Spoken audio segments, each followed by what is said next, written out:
Mais il ne s'agit pas d'une forme abstraite. Elle a un contenu qui est la valeur de la personne. Cette longue citation mérite quelques commentaires.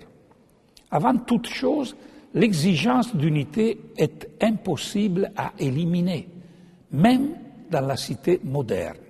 En effet, il ne peut y avoir de communauté sans elle. Cependant, une telle unité ne peut plus reposer sur un présupposé antérieur, affirme le philosophe. Il est en effet impossible de faire appel directement à la religion en tant que fondement de la politique, étant donné que le domaine religieux s'est irrémédiablement émietté. Mais s'il manque le présupposé de la cité, le but n'en existe pas moins.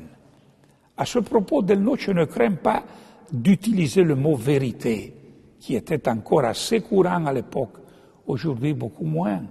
En ce sens, la proposition se démarque d'une conception relativiste de la coexistence démocratique à travers laquelle l'unité de la cité est recherchée dans l'accord paradoxal sur l'absence de tout présupposé et de tout but commun.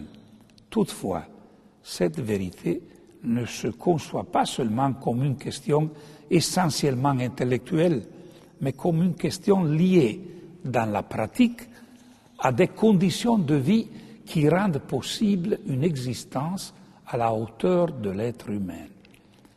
De là découle la dernière précision fondamentale. Delnoche affirme: il ne s'agit pas d'une forme abstraite. Elle a un contenu qui est la valeur de la personne. C'est la dignité de la personne, si souvent invoquée durant la révolution tunisienne, qui nous évite de tomber dans la forme, de la forme dans le formalisme. On comprend alors, soit dit en passant, pourquoi la pensée catholique récente insiste sur la liberté religieuse, en particulier dans les magistères de Jean-Paul II et de Benoît XVI. Le profane pourrait penser que la liberté religieuse représente simplement une déclination d'une catégorie plus vaste. Dans une logique de spécialisation des fonctions, l'entrepreneur réclamerait la liberté économique, le parlementaire la liberté politique et, en toute logique, l'évêque ou le pape réclamerait la liberté religieuse. Ainsi, chacun s'occupe de ses affaires. Or, il n'en est pas ainsi. En réalité, la liberté religieuse constitue le fondement de toutes les autres libertés, car elle concerne le plus haut degré de lien liberté-vérité.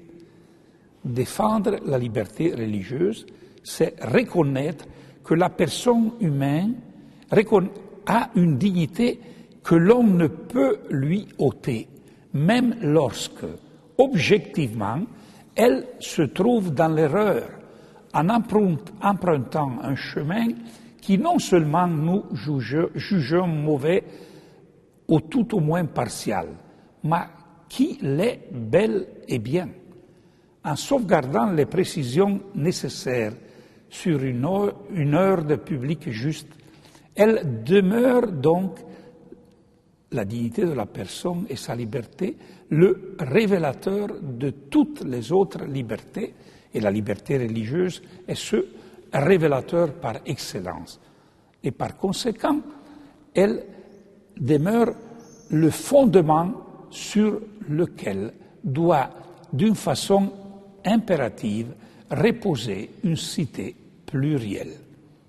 Il semblerait alors que pour se maintenir, sans se trahir en tombant dans l'idéologie, l'universel de la religion doit aujourd'hui revêtir une dimension personnaliste, qui, bien évidemment, implique aussi une nouvelle conception des relations sociales et économiques, sans laquelle, sans cette dimension personnaliste, l'insistance sur la liberté risque de s'en tenir à la forme et au discours. Bien sûr, même la dignité de la personne, qui ne peut être considérée comme auto-évidente, requiert une fondation qui, je crois, peut être redécouvert de façon convaincante à partir d'un examen attentif du bien pratique de vivre ensemble et des modalités de la communication politique.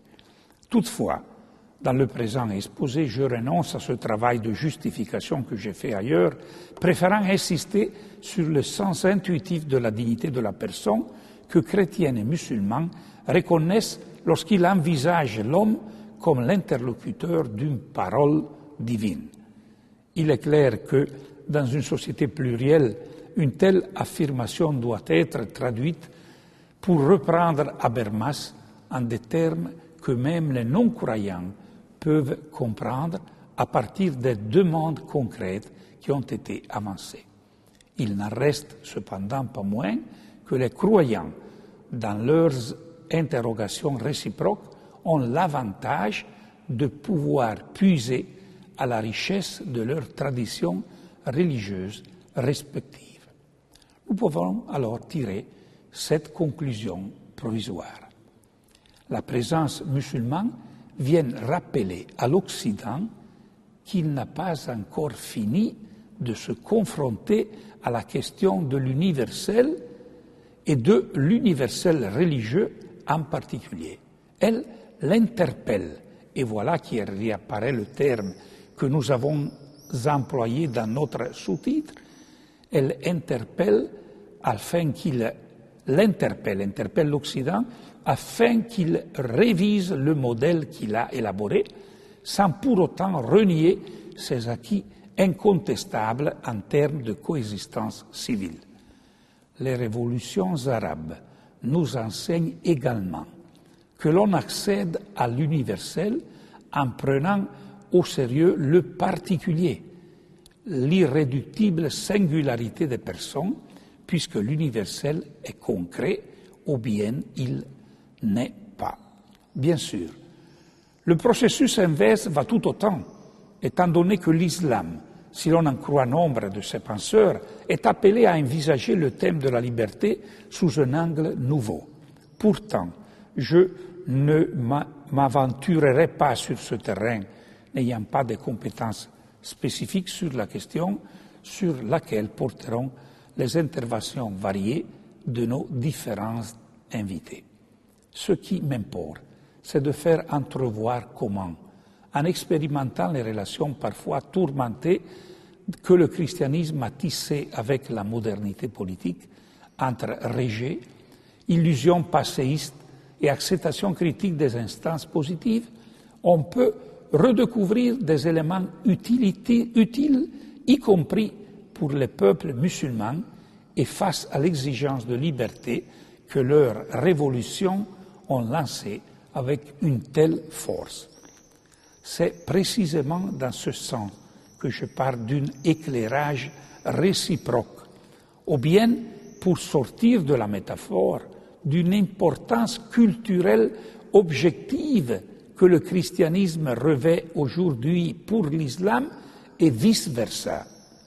Une importance réciproque, un horizon commun qui, selon moi, recèle le sens et le défi de ce processus de mélange de peuples de plus en plus évident aujourd'hui en Occident, mais aussi dans d'autres parties du monde, comme le Golfe, processus auquel nous avons donné le nom de métissage des civilisations et des cultures dès la parution du premier numéro d'Oasis.